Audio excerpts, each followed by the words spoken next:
What's going on, you guys? Dark Saint here with another video talking to you guys about the Division. In this video we're going to be covering 10 things that you guys probably didn't know about the Division, and these things may help you guys out in running in the Dark Zone, or maybe they're just general facts that you might not have known about the game.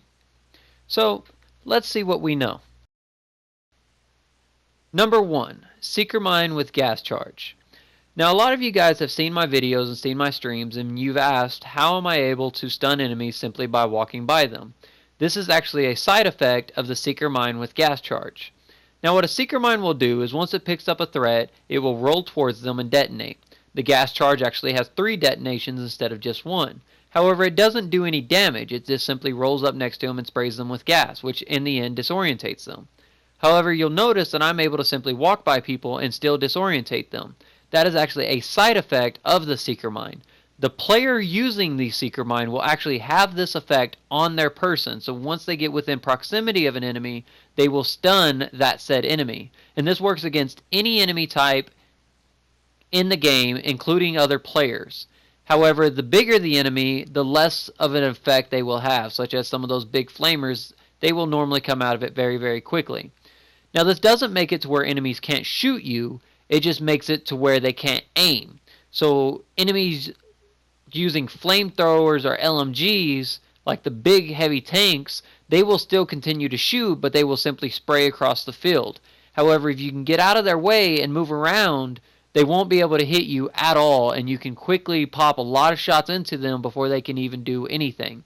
And I use this all the time. This is definitely an amazing perk for anyone that wants to run lead assault. You simply walk by an enemy and it will gas charge them, on top of already being able to use the Seeker Mine itself that will search out and hit enemies at a far range distance. Now, there are some issues with the abilities of the Seeker Mine. One is if you detonate it or you destroy it before it's actually been out for more than a couple seconds, like let's say you drop it and then you detonate it immediately, or you throw it and the enemy destroys it, you won't have the effects on your character at that point. So you do need to let it roll around a little bit. However, the effects of being able to stun anyone you walk next to is absolutely amazing. I use it all the time in PvE. Again, it's not so effective in PvP, but it's amazing in PvE. As you can see, I'm running in DZ06 going against level 34 enemies and simply able to just walk by them. All my teammates can shoot the enemy because they're no longer a threat, and it definitely makes clearing out the Dark Zone tremendously easier. The next thing that we're going to look at is the talent One is None.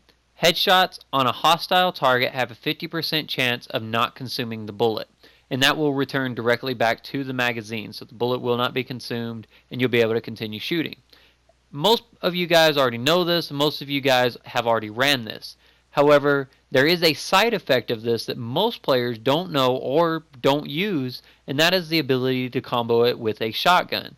And the reason you would combo it with a shotgun is because while using a shotgun, rather than per bullet, it's per pellet out of a shell. So whenever a shotgun shoots a shotgun shell, it shoots out a bunch of pellets. Every single pellet has a 50% chance of not consuming that shell. So you're guaranteed that shot back so long as you're hitting the headshots. So you can just simply unload non-stop into a target's head and never consume even a single round of shotgun ammo, making it very, very effective in the Dark Zone. Now, a lot of you guys would be like, oh, well, the targets always move, it's hard to hit headshots. Well, this is something that you can combo with the Seeker Mine with Gas Charge. Now that they're gassed out and they're not able to move and they are stunned, you can simply pull out a shotgun and just simply blast it in their face and eliminate them without consuming any ammo at all. It's a great, great perk to run, especially if you guys enjoy running the double barrels. I'm not a big fan of double barrels myself. However, if you do use double barrels, you won't have to reload that double barrel nearly as often as what you are now. Number 3. In this one, we're going to look at comboing the shotgun with gear set bonuses, such as the Striker's gear set, the Predator's Mark gear set, or even the Sentry's Call gear set. When the shotgun fires, like I said before, it shoots out a barrage of pellets. Each one of those pellets is considered a single bullet. So a lot of these talents say that every time you hit a target, you get 1%, such as the Striker gear set. So 1% out of a shotgun shell that shoots 8 to 10 pellets, it can give you 8 to 10% per shotgun shell that's fired. So you can just unload into it and stack your striker set through the roof. And this does still work with the Predator's Mark bleed effect. As you'll notice here, whenever I shoot Super Dude, I'm able to start the bleeding effect very, very quickly because a single shot will give me 8 to 10 points worth of bleed damage immediately. So you'll see if you look at the counter, I immediately have it. Now in this clip, it might not look like I'm doing a whole lot of damage to Super Dude. Well, a lot of that is because he has a pretty good amount of bleed resistance, as well as really high armor mitigation, and a lot of health, and also this shotgun isn't completely set up for PvP, and I'm not hitting headshots. However, now I have set the shotgun up for a little bit better PvP, and I am hitting headshots, and you can see I can pretty much destroy people, and I can very, very quickly get the bleed effect on them because of the barrage of pellets coming out of the shotgun. So I would say this is a very viable option for PvP, and I would consider at least testing it out to see how much you guys like it. Moving on to number 4, we're going to look at the ballistic shield and smart cover combination. Now, a lot of you guys might not know that you can actually shoot the smart cover at the ballistic shield and it will attach. And then as the player with the ballistic shield moves around, the smart cover will actually move. If you'll notice, whenever I walk by these areas over here, the smart cover is actually popping up on the stuff that I'm around. So this is very useful in moving the smart cover and helping out teammates that might be a little bit further away, but it's not completely viable. The other one that we're going to look at as number 5 is that the smart cover actually will last about 3 to 5 seconds after you get out of cover.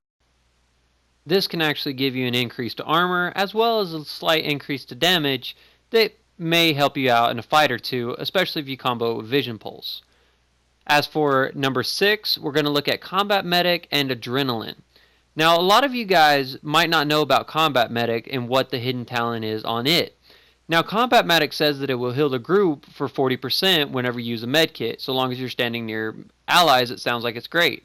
However, it does consider you an ally as well, so when you pop it, instead of getting 40%, you'll actually get 80% and sometimes even more. And if you combo that with Adrenaline, it will take you from almost no health all the way to full health with an overheal. As for number 7, we're going to take a look at the triage skill. The triage is the ability to recover skill power whenever you use healing. As you can see here, we're all using a variety of different skills. We got shock turrets, we got mobile cover, we got vision pulse, we got sticky bombs. We're going to use a variety of everything, and even though we normally would require a large amount of cooldown in order to get these skills back, because of the talent triage, we're able to get all of our skills back, including our healing ability itself, and able to quickly keep shooting off skills. On top of this, we're also constantly getting an overheal. This is amazing for fighting other people in PvP, as well as helping out in PvE. You guys have seen a lot of my videos where I use this in challenge mode in order to help take out the shotguns and stuff like that. This is a very, very useful strategy, especially if you're out of medkits and you're still having to fight out some PvP to either clean up your rogue status or whatever it is that you need to do. On top of that, using this will also remove any flame effects or other negative status effects you have on you simply by running into the cloud. Number 8, marking enemies and allies. Now, you cannot mark team members, however you can mark other players that you want to group up with. Say, for example, you want to run 2 groups of 3. If each of you guys marks each other, you'll know that you guys are allies, so that if you guys decide to go rogue or there's a whole bunch of other players running around, you'll know who is your teammate and who is not simply by marking them. Simply aim at them, press up on your D-pad, and they will be marked. This can also be used against other enemies, such as the big tanks or something that you guys are fighting against. You can mark them to let them know, hey, that's the guy I'm going to be focusing on, so that everyone can aim at the same person. A good way to tell who has marked who is you'll actually have numbers next to you whenever you're in a party. So say, for example, since I'm team leader, I will become number 1, and you'll notice that Devastation is marked with a number 1. When Birdo marks him, since he's second on the list, he'll be number 2, and when Super Dude marks him, he'll be number 3. This is a good way to tell who has been marked by who. Number 9, the effects of the Predator's Mark. Now this one I did a lot of testing with, so the description's kind of long, and there are some side notes that you guys might want to know. One is that pistol bleed damage is actually stronger than the bleed damage that you will get from the Predator's Mark, simply because the pistol itself doesn't do a lot of damage. So even if you add up all 10 shots and then put the bleed effect to those numbers, it probably isn't going to be that much. So it will actually do less damage than just the regular bleed effect on the pistol itself. The next one is that Immunizer Medbay actually stops bleed effect. Obviously, it stops all negative status effects, so this one isn't really uncommon.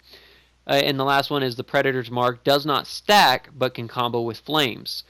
Obviously, all the negative status effects will combo together. That's a given, but it is useful in knowing that you can combo it with flame rounds in order to do more damage and put on more effects onto a player, making it very, very devastating. That being said, what happens once the Predator's Mark or any bleed damage is on an enemy, the counter will stop going up. You'll notice that while I was shooting Berto, as soon as the bleed effect came on, it stopped counting.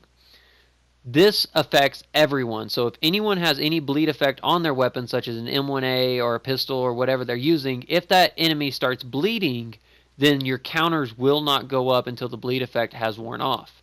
This also means that if you're running a full team of 3 to 4 players, once the bleed effect is on someone, those other bleed effects will not go up, and you'll have to wait for the bleed effect to wear off before they can start shooting. Which normally means that you probably don't want everybody in the team running Predator's Mark. You only want the people putting out the most amount of damage to run it so that they get the most effect out of the bleed effect.